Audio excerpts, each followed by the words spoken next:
Hi everyone, నమస్తే. నేను Malleswari. SMJ cookery వ్లాగ్స్కి స్వాగతం. ఈరోజు మన వీడియోలో చేప వేపుడు ఎలా ప్రిపేర్ చేసుకోవాలో చూద్దాము. ముందుగా చేపలు పసుపు, ఉప్పు, నిమ్మరసం వేసి క్లీన్ చేసుకోవాలి. మ్యారినేషన్ కోసం పసుపు, ఉప్పు, కారం, అల్లం వెల్లుల్లి, మిరియాల పొడి, గరం మసాలా, నూనె, నిమ్మకాయతోటి మ్యారినేషన్ చేసి ఉంచుకుంటాం.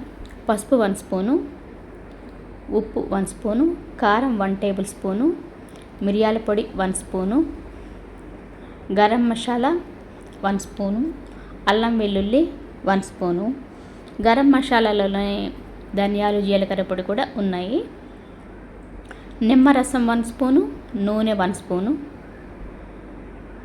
కరివేపాకు ఇవన్నీ వేసేసి మిక్స్ చేసేసి చేప ముక్కలకి బాగా పట్టించి, మీకు టైం ఉన్నప్పుడు 2-3 గంటల తర్వాత చేప ఫ్రై చేసుకోవచ్చు. ముక్కకు బాగా పడుతుంది. నేనైతే ఒక 1 అవర్ మ్యారినేషన్ చేసి ఉంచి ఫ్రై చేశాను.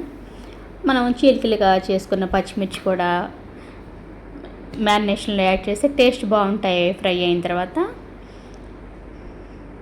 3-4 స్పూన్లు ఆయిల్ యాడ్ చేసుకొని చేప ముక్కలను వేసుకొని, వేసిన వెంటనే కదపకుండా హై ఫ్లేమ్లోనే ఒక 2 నిమిషాలు ఉంచేసి, అప్పుడు వీడియోలో చూపిస్తున్న విధంగా ఒక్కొక్క ముక్కని జాగ్రత్తగా తిరిగేసి మళ్ళీ చక్కగా అరేంజ్ చేసి, అంటే మనం తీసుకున్న ఆ పాను ముక్కలన్నిటికీ కూడా చక్కగా కుక్ అయ్యేలాగా స్పేషియస్గా ఉంటే చక్కగా ఫ్రై అవుతాయి.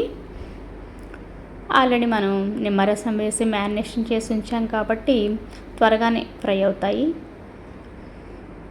8 నిమిషాల్లో మనకి టేస్టీ ఫిష్ ఫ్రై రెడీ అయిపోతుంది.